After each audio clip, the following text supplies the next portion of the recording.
رب العالمين وبه نستعين على أمور الدنيا والدين والصلاة والسلام على نبينا محمد وعلى آله وصحبه من تبعهم بإحسان إلى يوم الدين. قال الله تعالى في كتابه العزيز: يا أيها الذين آمنوا اتقوا الله حق تقاته ولا تموتن إلا وأنتم مسلمون.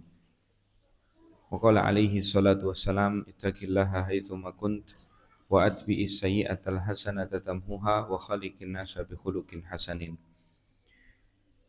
Amma ba'd, ikhwani fiddin wa akhwati azzanillahu wa iyyakum jami'an. Alhamdulillah di sore hari ini Allah Subhanahu wa taala kumpulkan kita di salah satu rumah di antara rumah-rumahnya, dan tentu kita tahu ini adalah merupakan khairu buq'atin fil ardi masajiduha, sebaik-baik tempat di atas muka bumi adalah masjid-masjidnya.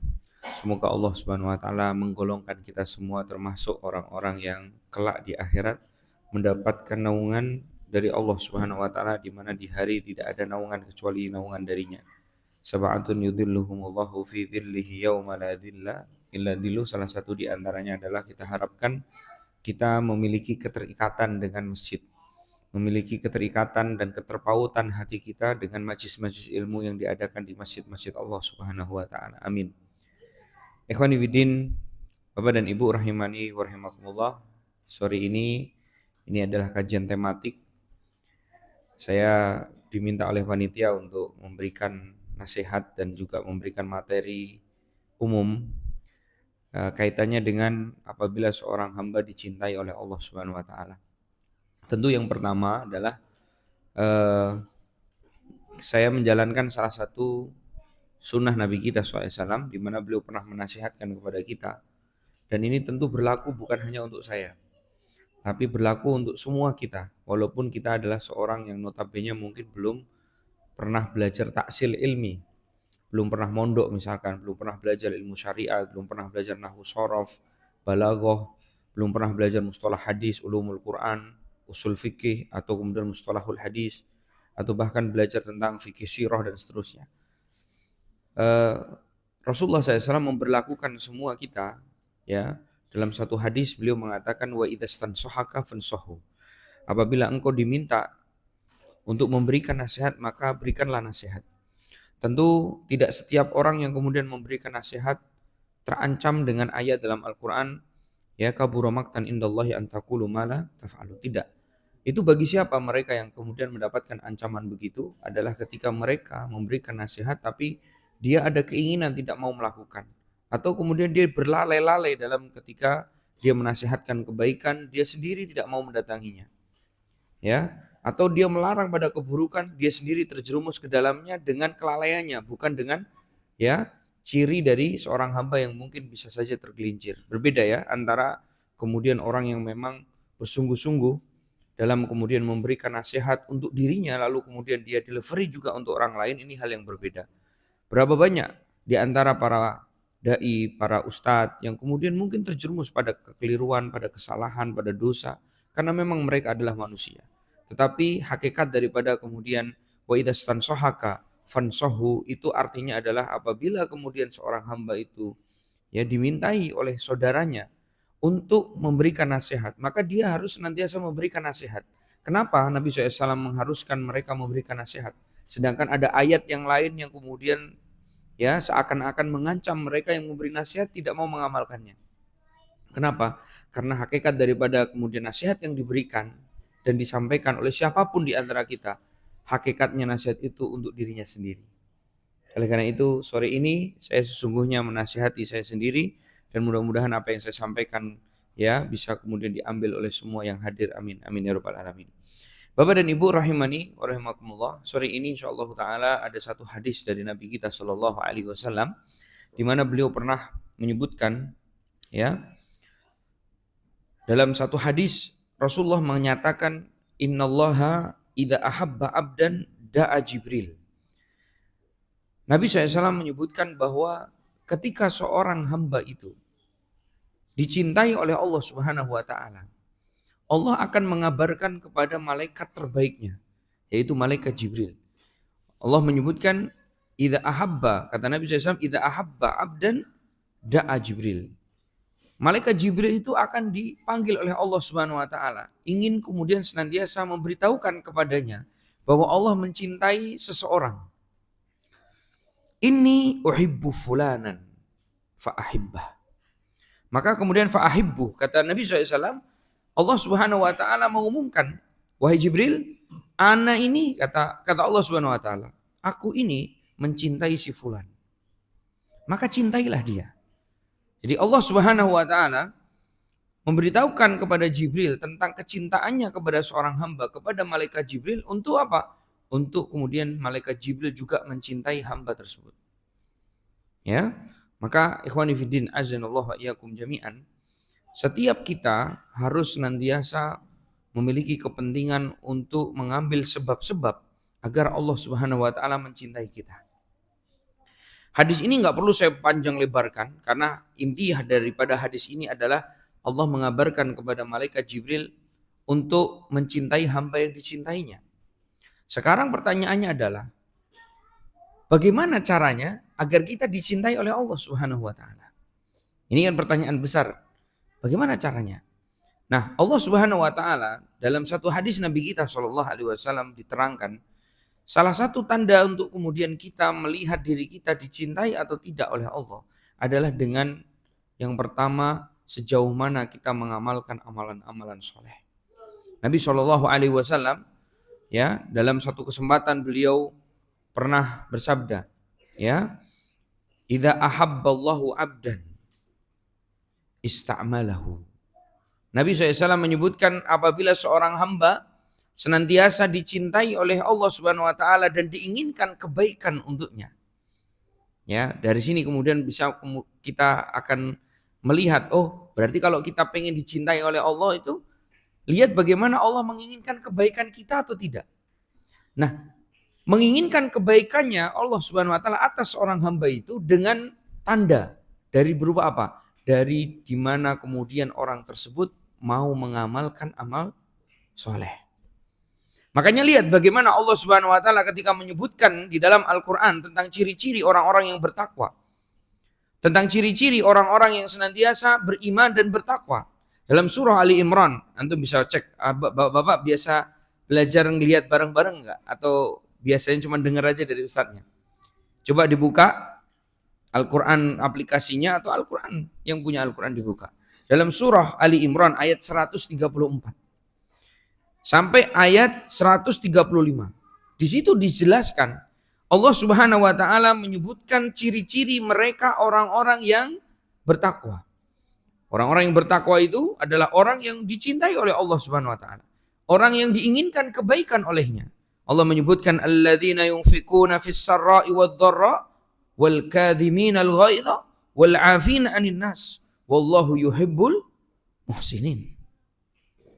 Ustadz, kenapa kemudian pembahasan tentang seorang hamba dicintai Allah korelasinya langsung masuk pada perkara-perkara ya yang konkret pada diri seorang hamba dari berupa amalan-amalan mereka? Karena memang seorang hamba itu tidak akan pernah keluar dari 3 aspek kehidupan mereka. Dari kemudian urusan hatinya, urusan lisannya dan perbuatannya. Ya. Makanya kalau kita sering di majelisnya Al Khair ini apa? Majelisnya sering yang bahasnya fikih muamalah. Itu apa? Itu amalan-amalan zahir. Ya, kalau kita bahas soal akidah adalah amalan-amalan hati. Ya. Nah, oleh karena itu, kenapa kemudian ketika kita berbicara tentang seorang hamba itu dicintai, manakala hamba itu dicintai, manakala hamba itu kemudian akhirnya diinginkan kebaikan oleh Allah Subhanahu wa taala sebagai bentuk cintanya Allah terhadap hamba tersebut, langsung kita berbicara praktek-praktek amal soleh, karena ternyata keimanan dan pribadi kita itu tidak pernah lepas dari 3 perkara. Apa?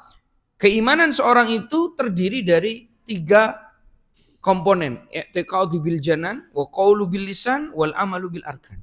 Yang namanya iman itu adalah keyakinan dalam hati, ucapan dengan lisan, dan perbuatan dengan anggota badan. Makanya tidak dibenarkan ketika kemudian kita mengatakan aku dicintai oleh Allah, tapi ngaji malas, sholat sunnahnya ditinggalkan, bahkan puasanya bolong-bolong. Lalu kemudian kita tidak mempraktekkan syariat Islam. Apakah orang-orang seperti ini mengaku dirinya dicintai Allah dan bertakwa kepadanya? Tentu tidak mungkin. Ya, makanya lihat bagaimana Allah Subhanahu wa taala melewati lisan Nabi SAW ketika menyebutkan tentang komponen-komponen itu.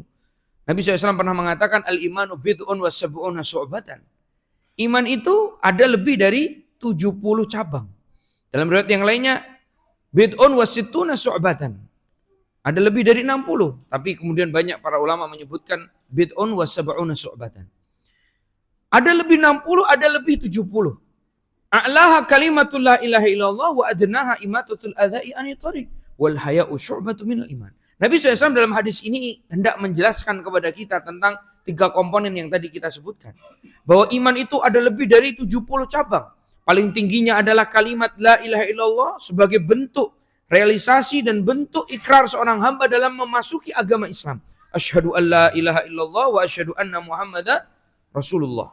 Atau kalimat tauhid la ilaha illallah yang Rasulullah seringkali dahulu sampaikan kepada siapa? Orang-orang musyrikin Quraisy. Qulu la ilaha illallah tuflihu. Katakan kalimat la ilaha illallah maka kalian akan beruntung. Kenapa? Karena ini kalimat kunci untuk kita dikatakan mukmin ataukah tidak. Makanya kalimat tertinggi ini adalah kalimatul la ilaha illallah. Wa adnaha imatatul adza'i anit thariq. Dan paling bawahnya dari keimanan seorang yang kemudian beriman adalah menyingkirkan duri di jalanan. Wal haya'u syu'batu minal iman. Dan malu itu adalah bagian dari iman. Berarti di situ ada 3 komponen. Lisan dari berupa kalimat la ilaha illallah. Kemudian imatatul adza'i anit thariq. Menyingkirkan duri jalanan itu adalah bentuk praktek jasmani kita. Anggota tubuh kita. Kalau kita beriman kita peduli dong. Kalau kita beriman anak kita nggak sholat kita mau dong narik kaki mereka untuk bangun melaksanakan sholat. Kalau kita beriman, begitu istri kita keluar dari kemudian rumah tidak pakai jilbab, mau dong kita marah untuk kemudian menasehatinya. Kan begitu kan orang yang beriman. Ketika kita beriman, begitu azan berkumandang, wajib dong bagi kita bersegera. Warka'u ma'ar raki'in, wasjudu lillahi, wa'budu, dan seterusnya. Kenapa? Karena itu konsekuensi dari orang yang kemudian beriman. Wal haya'u syu'batu minal iman.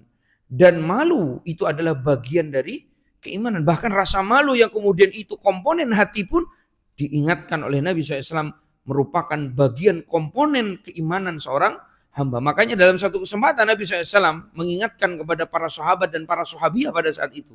Idza lam tastahi fasna ma syi'ta. Kalau kamu tidak punya rasa malu silakan berbuat sesukamu. Artinya keyakinan dalam hati saja itu ternyata diperhitungkan. Maka kalau kemudian hari ini, kalau kita pembahasannya akidah misalkan ketika kita belajar asma dan sifat. Sebagian orang kemudian mempertanyakan, Ustadz masa cuman persoalan keyakinan Allah di langit dan Allah kemudian nggak tahu apakah di langit apakah tidak aja kok jadi pembahasan yang ruwet banget ya. Sebagian orang nggak paham. Ternyata karena keyakinan dan ideologi itu dalam Islam diperhatikan. Makanya Nabi SAW tidak jarang mengatakan kepada siapa? Sahabat-sahabatnya menjelaskan tentang di mana Allah Subhanahu wa taala sampai kemudian menjadikan satu statement yang diucapkan oleh seorang budak perempuan. Aina Allah, di mana Allah? Allah fis sama. Apa yang dikatakan Rasulullah SAW ketika kemudian bertanya kepada seorang wanita budak tadi, di mana Allah? Dia lalu kemudian dia menjawab apa? Allah di langit. Tolong merdekakan dia fa innaha mu'minah. Loh, sedemikian rupa Islam kemudian mengatakan bahwa sampai urusan dalam hati seseorang saja diperhatikan. Makanya ketika Nabi SAW menyebutkan tentang ketakwaan, tentang iman, tentang cinta, adanya di mana? At-taqwa hahuna. At-taqwa hahuna.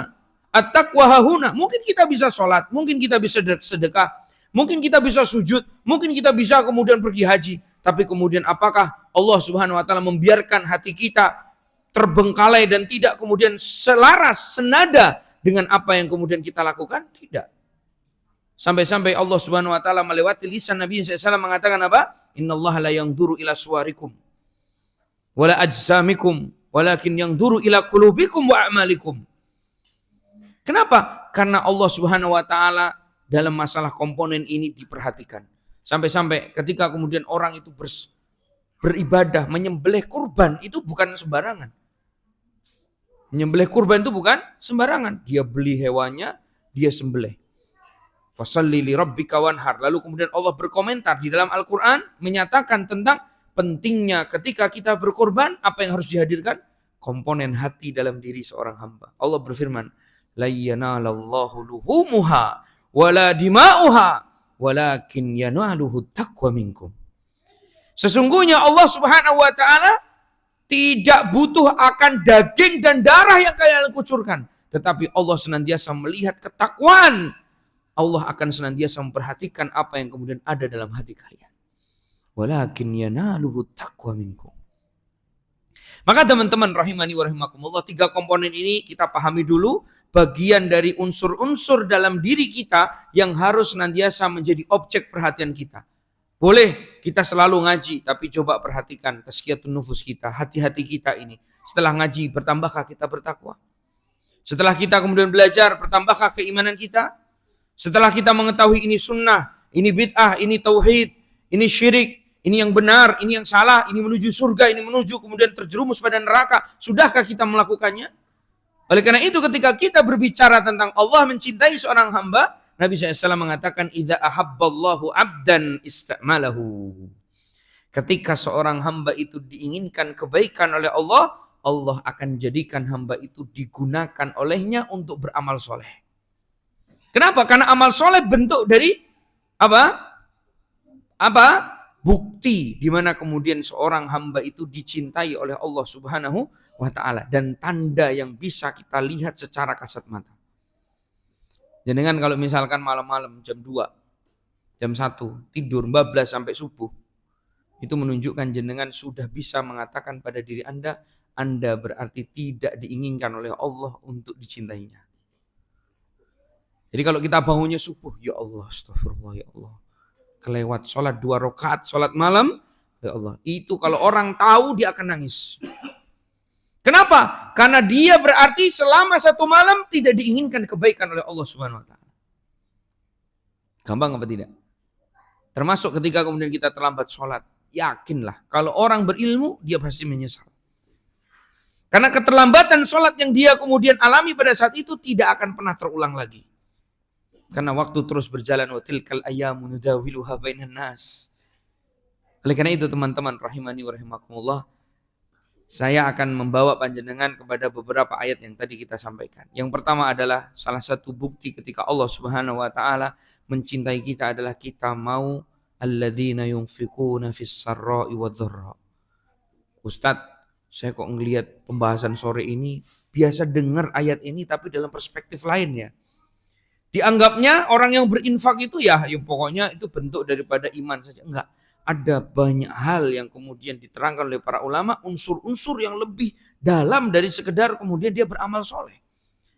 Sampai-sampai kalau antum perhatikan, ada satu kitab yang ditulis oleh Imam Nawawi dalam kitab Riyadhus Shalihin.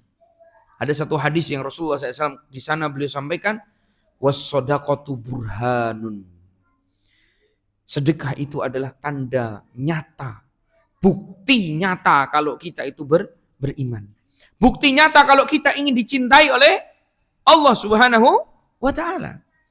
Makanya lihat ketika Allah Subhanahu wa taala menyebutkan orang-orang yang bertakwa, artinya orang-orang yang dicintai olehnya, Allah menyebutkan alladzina yunfikuna fis sarra'i wadh-dharra.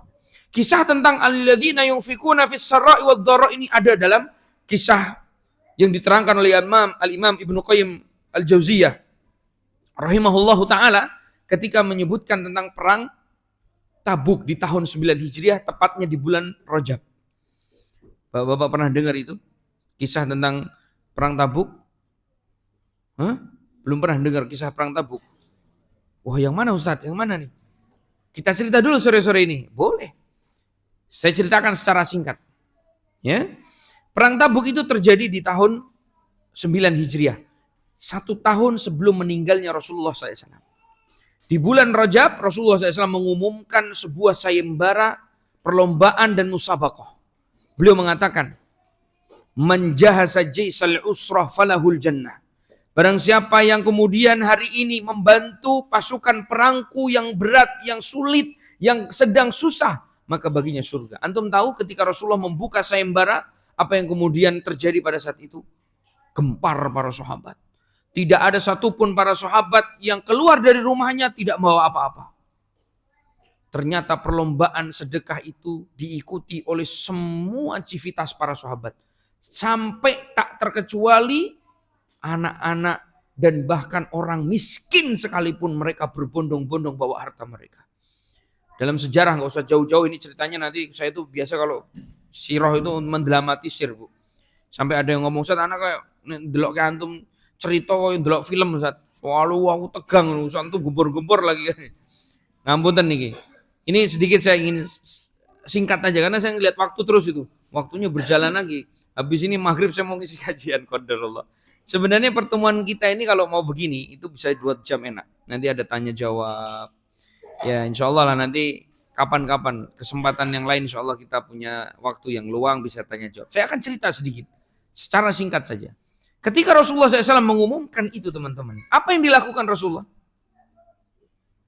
Beliau umumkan dan para sahabat berbondong-bondong. Abu Bakar As-Siddiq membawa seluruh hartanya. Sampai Rasulullah SAW mengatakan, ma'abqaita li ahlika ya Abu Bakar. Apa yang kau tinggalkan untuk anak dan istrimu? Beliau mengatakan yang saya yakin semua kita nggak akan mampu untuk mengatakan itu. Beliau mengatakan, abqaituhum Allah wa Rasul. Aku tinggalkan mereka, cukup Allah dan Rasulnya. Makanya dalam beberapa riwayat, ya, Al-Imam Ibnu Qayyim pernah mengatakan Abu Bakar As-Siddiq radhiyallahu ta'ala anhu jannada ahlahu lil Islam. Beliau menjadikan keluarganya tanpa terkecuali untuk kemudian berkarya, berkorban, berkontribusi untuk agama Allah Subhanahu wa taala Islam. Sampai-sampai ibu-ibu pernah dengar enggak? Ini ibu-ibu kalau kemudian hari ini punya anak perempuan dan bapak-bapak pun demikian. Bayangkan bagaimana Abu Bakar As-Siddiq mendidik anaknya. Beliau salah satunya punya anak yang namanya Asma binti Abi Bakar. Kemudian yang selanjutnya ada siapa? Aisyah radhiyallahu taala anha binti Abi Bakar. 2 sahabiah ini enggak main-main. Aisyah menikah dengan Rasulullah dan menjadi perawi terbanyak hadis-hadis Nabi SAW dari perempuan. Dan Asma binti Abi Bakar menikah dengan Zubair bin Awam yang kemudian lahir dari pernikahan itu Abdullah bin Zubair bin Awam, termasuk Al-Arba'ah Al-Abadilah. Dalam ilmu hadis, mustalahul hadis di sana dibahas 4 sahabat yang paling banyak meriwayatkan hadis yang namanya Abdullah ada 4. Abdullah bin Zubair bin Awam, Abdullah bin Umar, Abdullah bin Abbas, dan Abdullah bin Amr bin As. Bingung. Apal pernah? Siapa yang bisa menyebutkan? Nah. Itu disebutkan Asma binti Abi Bakar ketika sedang hamil Abdullah bin Zubair bin Awam. Di malam di mana kemudian Rasulullah hijrah. Abu Bakar As-Siddiq menemani Nabi kita SAW. Di pagi harinya Abu Jahal ternyata kecolongan. Rasulullah dan Abu Bakar sudah pergi sehingga mereka kalang kabut mencari di mana Rasulullah. Akhirnya mereka ke rumahnya Abu Bakar As-Siddiq. Yang keluar adalah Asma binti Abu Bakar. Dalam riwayat beliau waktu itu usianya baru 14 tahun. Tapi sudah menikah dengan Zubair bin Awam. 14 tahun sudah nikah, Ustaz? Gak usah nanti bayangin kayak orang anak sekarang. Anak-anak sekarang jangan 14 tahun. 20 tahun aja masih main nonton film Korea. Anak-anak kita umur 25 tahun aja lulus kuliah gak bisa masak. Gak bisa bagaimana ngopeni suaminya. Banyak. Ada jangan ngomong, enggak istri anak solehah. Ya ini istri ente. Banyak di sana istri-istri orang lain yang curhat. Ustaz, istri anak itu nyuci nggak bisa, nyetrika nggak bisa, melayani anak nggak bisa. Terus apa? Nanti ngopeni patung sebenarnya. Ya, ini salah satu contoh. Asma binti Abi Bakar usianya berapa? 14 tahun sedang hamil Abdullah bin Zubair bin Awam. Karena suaminya Zubair bin Awam. Begitu Abu Bakar sudah pergi bersama Rasulullah, di rumahnya tinggal Asma binti Abi Bakar kala itu. Qadarullah Zubair bin Awam juga ngawal Rasulullah SAW. Sehingga ketika kemudian membuka pintunya Abu Bakar, ada Asma binti Abi Bakar. Rasulullah SAW sudah tidak ada, Abu Bakar sudah pergi. Abu Jahal ke rumahnya Abu Bakar dan menemui Asma binti Abu Bakar. Ditanya sama Abu Jahal, Aina abuk? Di mana bapakmu? Kata Asma dengan berani dia mengatakan, la adri. Tidak tahu, karena sedang jengkel, emosi, semalaman nunggu Rasulullah, nggak ketemu.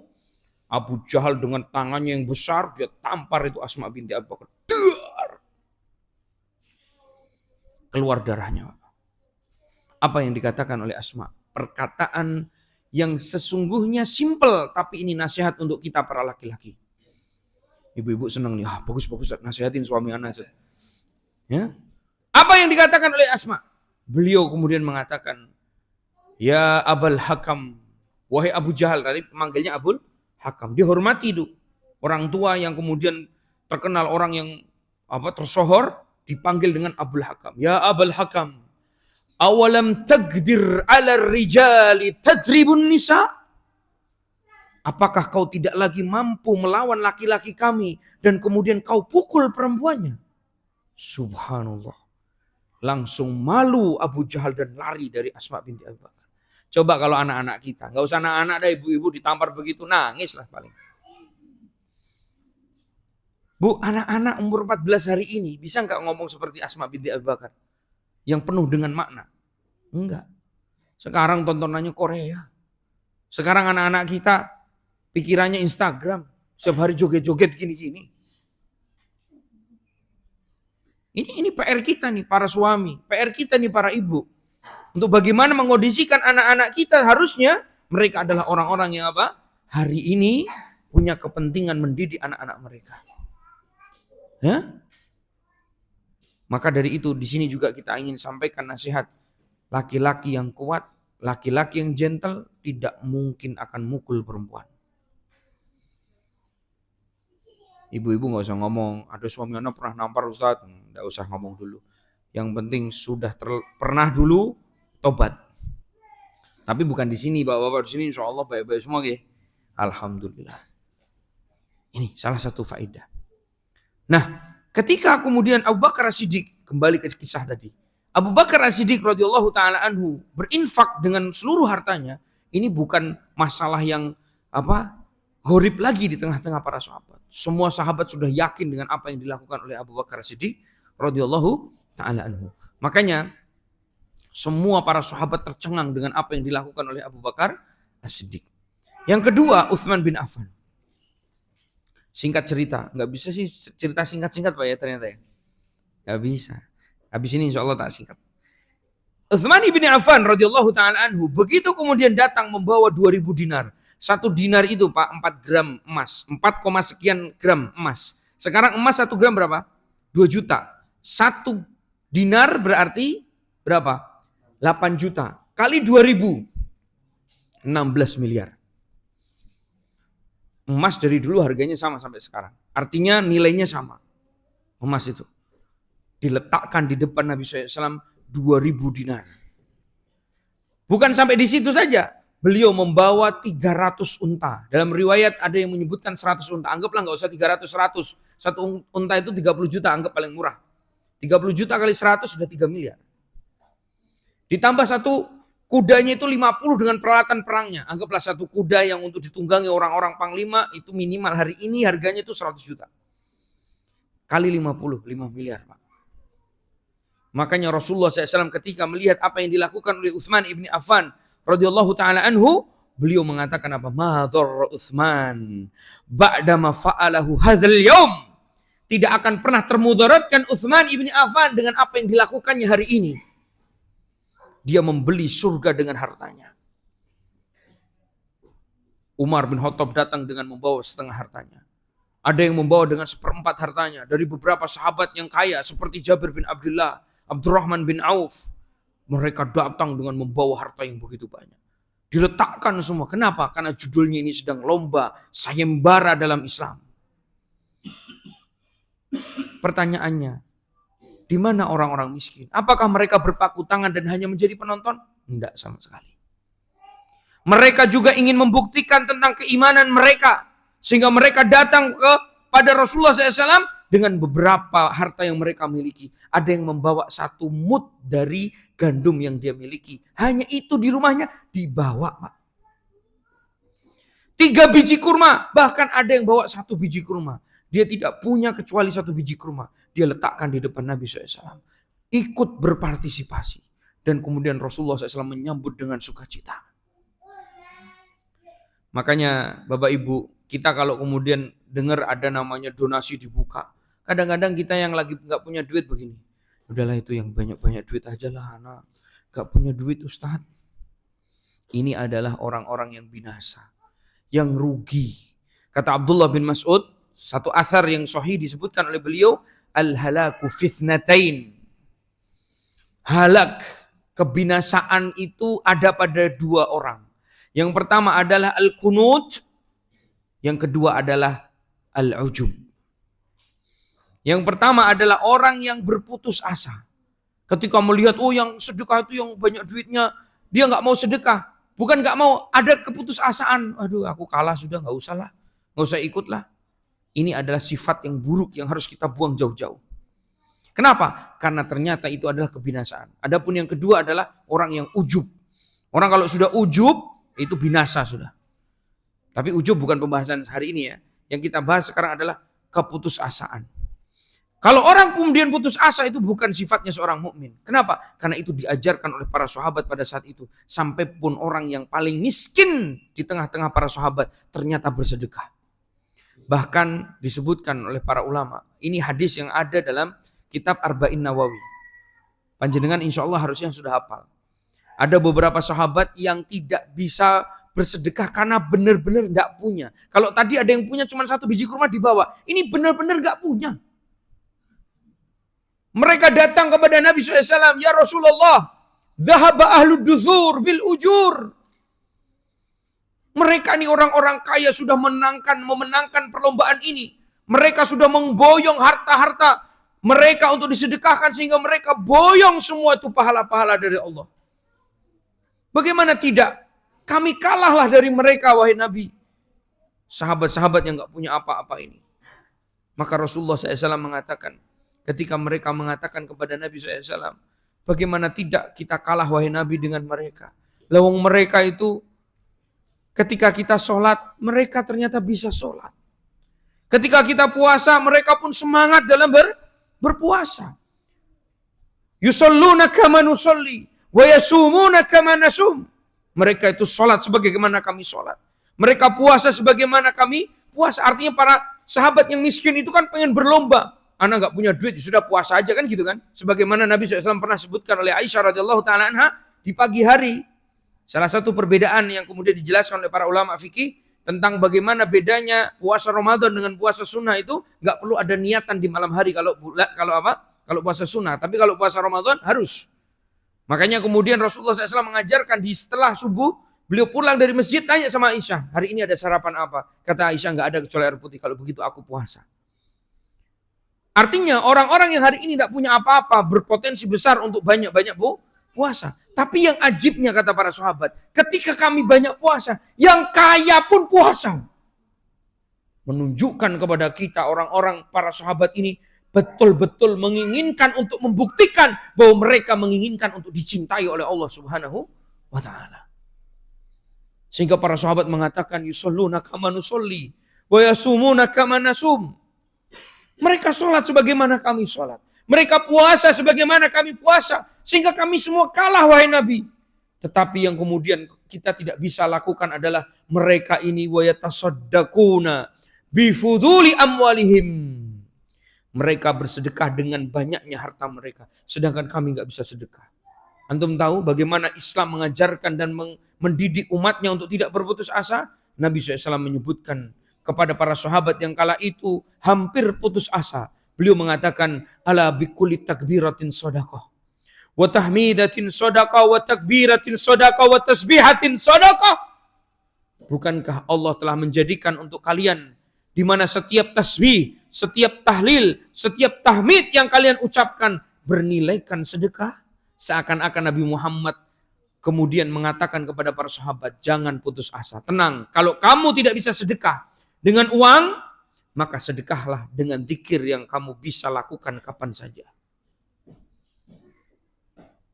Bahkan dalam satu hadis Nabi SAW ketika menyebutkan tentang mudahnya bersedekah adalah jangan sampai kemudian kita ketemu dengan saudara kita tidak senyum. Ibu-ibu gak kenal, gak pernah senyum. Padahal ngaji bareng udah berbulan-bulan, bertahun-tahun tapi gak pernah senyum. Waliyadzubillah. Bapak-bapak sama ketemu teman-temannya nggak senyum. Latihan ayo sekarang senyum Pak. Ayo latihan senyum. Kenapa? Karena ternyata Nabi SAW menyebutkan ibtisamuka fi wajhi ahika laka sodaqah. Senyummu bagi wajah saudaramu itu sedekah nilainya. Nah cuman sekarang ini sedekah duit nggak gablek, nggak duit. Orang duit. Kon dikir rak gelem. kon guyu rak gelem. Lah terus kon apa? Kemudian mengatakan aku orang beriman, gitu. Gak bisa. Iman itu harus direalisasikan dengan apa? Dengan amal soleh. Amal soleh yang paling gampang minimalnya orang duit ki mbok yo guyu sing grapyak ngono lho. Wis ora duwe duit. Ngapunten ini bukan nyindir sapa-sapa lho ki. Ini namanya juga ceramah, namanya juga memberi nasihat. Jangan sampai kita seorang duit. Kon dzikir yo males, salat ora gelem, poso yo males-malesan, kon guyu yo emoh. Ya Allah. Mesake men urip manusa ngene iki. Mula teman-teman, ikhwani fiddin azanallahu wa iyyakum jami'an. Ini pembahasan yang sangat menarik untuk kita bisa menyatakan bahwa kalau kita menginginkan dicintai oleh Allah, lakukan dari berbagai macam bentuk amalan soleh yang disebutkan dalam Al-Quran. Berapa Ustadz? Banyak, cuman waktunya kan gak cukup, udah jam 5 lebih tuh. Ini baru satu, ada mungkin 50, sekarang baru satu. Ya sudah, nanti insya Allah kapan-kapan kita jelaskan lagi. Waktunya sudah jam 5 dan kemudian saya buka sesi tanya jawab. Ustadz, kenapa materinya? Percuma mau tak tambah juga satu materi, satu lagi nih poin satu lagi belum tentu setengah jam cukup. Pemenang kan ditambahi cerita-cerita atau Pak? Cerita-cerita yang saya sampaikan itu bukan ngarang, itu ada disebutkan dalam kitab-kitabnya Imam Ibnu Qayyim rahimahullah. Insyaallah taala teman-teman rahimani wa rahimakumullah, lain kali insyaallah kita akan ketemu lagi, tapi memanfaatkan waktu mungkin sekitar 15 menit kita buka sesi tanya jawab biar ada interaktif di antara kita. Dan mungkin Bapak Ibu ingin bertanya beberapa hal yang kaitannya dengan masalah kehidupan, ya tentu insya Allah taala kalau memang saya bisa dan mampu menjawabnya insya Allah saya jawab. Tapi kalau tidak ya kita katakan wallahu taala alam bishawab. Tafadhal silahkan Bapak Ibu. Baik, alhamdulillah. Kita memasuki sesi tanya jawab. Ada yang mau bertanya dari Iwan dulu, silahkan.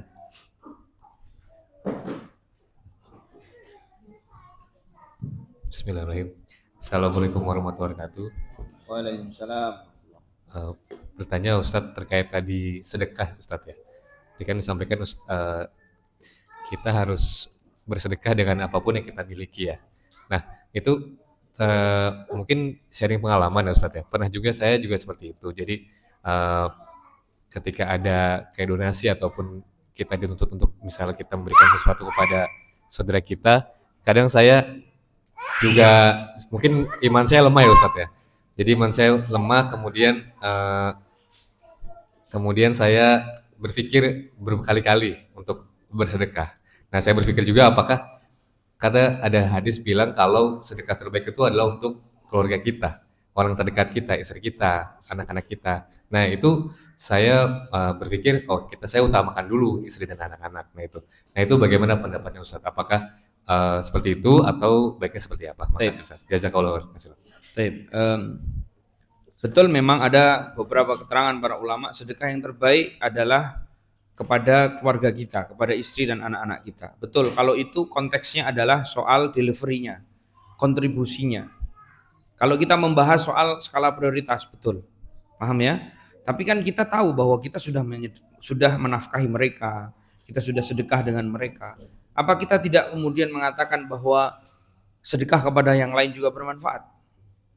Ya, sedangkan kita tahu bahwa seorang mukmin itu disuruh untuk kemudian Allah menyebutkan dalam Al-Qur'an wasari'u ila magfiratin min rabbikum wa jannatin arduhas samawati wal ardu iddat lil muttaqin alladzina yunfikuna fis sarra'i wad dharra wal kadhimina al ghaidha wal 'afina 'anil nas.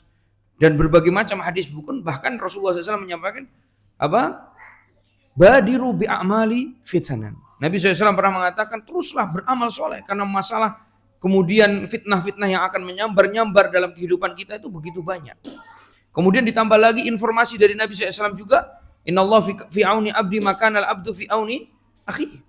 Ya, banyak sekali hadis-hadis yang berbicara menegaskan bahwa sedekah tidak hanya kemudian untuk istri dan anak kita. Karena kata para ulama untuk istri dan anak kita itu walaupun bernilaikan sedekah, tapi itu nilainya adalah kewajiban. Sisi lain adalah kewajiban yang kemudian mungkin ya ketika dia berinfak dengan dalil yang tadi lalu kemudian membiarkan dia tidak sedekah kepada yang lain, itu adalah bentuk kepelitan dan kekikiran dia. Ya, oleh karena itu selain kemudian kita berinfak kepada istri dan anak kita, kepada keluarga dan kerabat kita, lakukanlah sedekah dari hal-hal yang tidak diketahui oleh orang-orang di sekitar kita. Antum pernah dengar cerita Ali Zainal Abidin? istri, anaknya, bahkan kemudian orang tua, paman-pamannya tidak ada yang tahu. Ketika Ali Zainal Abidin menjadi khalifah, dia terkenal sebagai orang yang dermawan. Beliau terkenal sebagai orang yang Masya Allah baik, seorang pemimpin yang luar biasa. Tapi lihat bagaimana ketika beliau sudah berbuat baik dan bersedekah untuk keluarganya saja yang diketahui oleh mereka. Ternyata mereka nggak tahu bagaimana karya-karya beliau di luar yang tidak diketahui oleh keluarganya sendiri. Bahkan oleh masyarakatnya.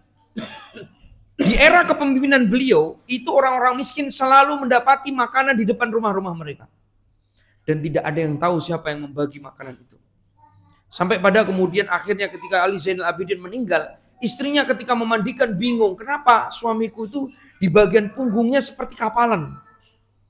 Seperti setiap hari seakan-akan bawa barang-barang berat. Padahal beliau khalifah, padahal beliau pemimpin, padahal beliau subhanallah bisa menyuruh orang lain untuk tidak membawa barang-barang berat. Tapi ini orang kok kayaknya suami anak itu kayak biasa bawa barang berat nih. Tidak diketahui Pak. Sebabnya apa? Begitu sudah disolati, dimakamkan, 1 hari berlalu, 2 hari berlalu, orang-orang miskin mulai kemudian saling nyapa. Kok sejak wafatnya Ali Zainal Abidin kok kita nggak dapat makanan? Diteruskan 3 hari berikutnya, 4 hari, 5, terus betul dipastikan bahwa yang membagi makanan adalah Ali Zainal Abidin. Makanya bersedekah itu bukan hanya kepada orang yang kenal dengan kita dan tahu kita memberikannya kepada mereka saja. Terkadang kita bisa berdonasi. Dan ketika kemudian kita mendapatkan pengumuman bahwa ada donasi, antum diam-diam bisa melakukan itu. Bahkan yang tadi kita kisahkan menunjukkan Nabi Muhammad dalam bersedekah mengajarkan secara terangan. Apakah kemudian membantu pasukan kaum muslimin pada saat itu untuk hanya keluarganya saja? Enggak. Untuk kaum muslimin. Berarti statement dan kemudian perasaan kita dan ketakutan kita yang kemudian tadi saudara kita menanyakan bahwa apakah ini karena lemah iman kita, maka kita katakan iya. Dan mungkin karena minimnya literasi kita terhadap pemahaman tentang sedekah. Sedekah itu betul, memang prioritas untuk istri dan anak kita. Tapi jangan sampai kemudian kita tidak pernah peduli akan tabungan kita di akhirat kelak. Ya, karena kalau ke istri anak itu sudah kewajiban, sebenarnya. Walaupun nilainya tetap sedekah. Tapi kalau orang lain kan itu bentuk kepedulian. Bukti kecintaan kita kepada Islam, bukti kemudian realisasi kita terhadap kecintaan kita kepada saudara-saudara kita. Ya, Al-muslimu akhul muslim. Dalam hadis yang disebutkan oleh Nabi SAW. Al-muslimu kal jasadil wahid. Seperti tubuh yang satu. Kalau kita bisa makan bakso, ada orang yang gak bisa makan bakso, masuk kita tega mereka gak pernah makan bakso? Dan seterusnya. Makanya Nabi SAW mengatakan, ittaqun nar walau bisikki tamrah. Takutlah kalian kepada neraka Allah walaupun kalian bersedekah hanya sekedar 1 biji kurma. Untuk siapa? Untuk istri kita, untuk anak kita? Bukan, untuk orang lain. Bentuk kepedulian kita. Makanya mudah-mudahan apa yang saya sampaikan menambah literasi antum untuk kemudian ke depan berbicara tentang sedekah bukan hanya untuk anak dan istri kita, tapi untuk orang lain. Sampai Nabi SAW menyebutkan dalam hadis riwayat Bukhari dan Imam Muslim dari jalan Abu Hurairah, beliau mengatakan apa? Sab'atun yudhilluhumullah fi dhillihi yauma la dhilla illa dhillu. Ada 7 golongan orang yang nanti akan mendapatkan naungan dari Allah Subhanahu wa taala di mana di hari itu tidak ada naungan darinya. Disebutkan 1 dari 7 itu adalah rajulun tasaddaqa bisadaqatin fa'ahfaha hatta la ta'lam shimaluhu ma tunfik yaminuhu. Yaitu seseorang yang bersedekah di jalan Allah yang kemudian sampai dia berusaha menutup-nutupi biar orang yang di sekitarnya pun tidak tahu, istrinya bahkan nggak tahu apa yang disedekahkan dari tangan kanannya. Beliau isyaratkan sampai tangan kirinya saja nggak tahu. Itu menunjukkan betapa pentingnya kita menyembunyikan sedekah. Makanya para istri jangan pernah nanyain ke suami detail duit musik piro bi.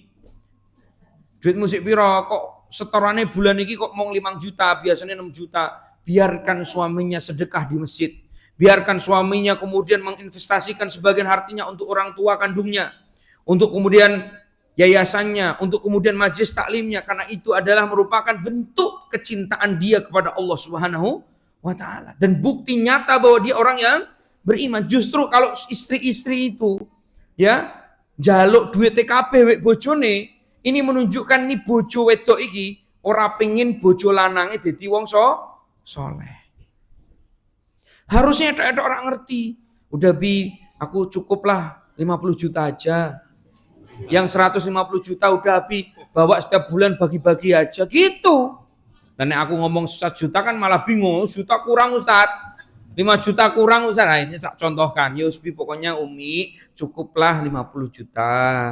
Lah Abi kan gajinya 200 juta kan. Yang 150 monggo Abi bagi-bagi. Pokoknya Umi nggak mau lihat gitu. Umi boleh kan Bi dari 50 juta sedekah kan? Boleh kan Bi? Boleh. Itu baru wanita soleha. Tapi anggaplah itu ojo 50 juta, anggaplah 5 juta.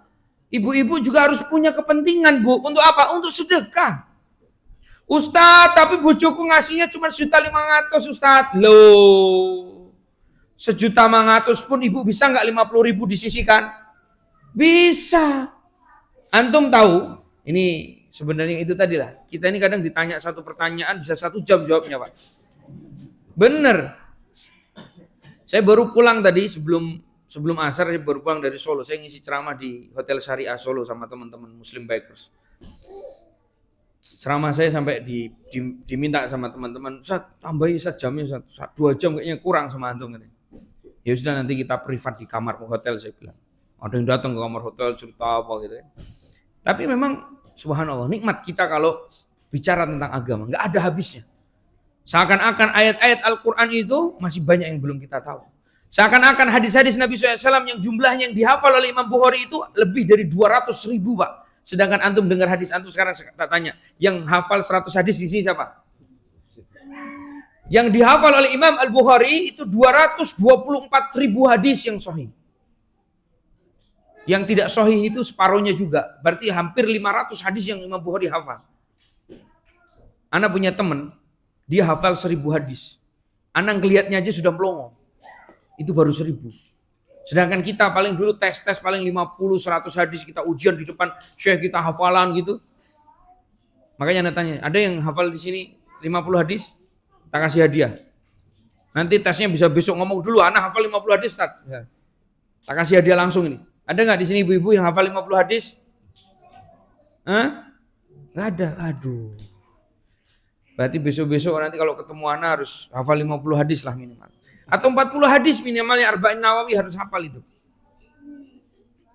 Nah ini nanti Ana punya, insya Allah bentar lagi Ana punya kita, insya Allah ada masjid di dekat Sampangan. Nanti kalau teman-teman mau berkarya di situ juga pengajian misalkan sekali-kali pindah ke situ, insya Allah fadl ahlan wa sahlan. Itu masjid nanti kita pingin untuk thalibul ilmi, untuk para bapak-bapak, ibu-ibu yang semangat belajar, ayo ya, hafalan hadis, hafalan Quran, ya. Karena demi Allah Bapak Ibu, kita nanti meninggal dunia tidak akan pernah dibiarkan oleh Allah tidak ditanya. Makanya Nabi SAW pernah mengatakan la tazallu qadama abdin yaumal qiyamah, tidak akan bergeser kaki seorang hamba kelak di hadapan Allah sampai dia ditanya tentang untuk apa umurnya dia habiskan. Bapak sudah umur berapa sekarang? 50 lebih kan? 50 lebih? Belum. 30 lebih antum? 30 lebih. Antum 30 lebih. Aku wis meh 40. Iki takoni wis hafal Quran, urung. Emang kemudian nanti rak popong keplak karo malaikat langsung. Loh tapi saya nggak bisa Ustaz menghafalkan Quran. Nggak bisa apa kemudian rak gelem. Ustaz saya ada. Alasan itu semua di hadapan Allah langsung semua. Karena apa? Allah tahu isi hati kita, Bu. Kembali ke pertanyaan tadi masalah perempuan. Tadi saya sempat menyampaikan masalah perempuan yang sedekah penting ya. Nabi SAW singkat ini terakhir. Saya takut nanti belandrang-belandrang. Terakhir teman-teman. Di hari Idul Fitri dan Idul Adha, Rasulullah sering khutbah keduanya itu khusus untuk perempuan. Apa kata Nabi SAW? Tasaddaqna kata Nabi SAW. Ayo wanita-wanita kaum muslimah, sedekah, ayo kalian sedekah kata. Inni ra'aitukunna aktsarukunna finnar. Aku melihat penduduk neraka itu mayoritas adalah perempuan. Bayangkan Pak. Makanya ibu-ibu habis ini pada sedekah Bu. Ustaz saya rasa banyak alasan. 10.000 enggak masalah. Masukkan ke kotak masjid. 10.000 enggak masalah. Masukkan ke kas untuk kemudian operasional kegiatan. Jangan sampai kita itu 10.000 aja nggak pernah kita sedekah. Masya Allah, langsung sunyi semua, ngerosok kabeh kan? Iya, ngerosok kabeh. Ke masjid bawa uang Pak, masukin Pak.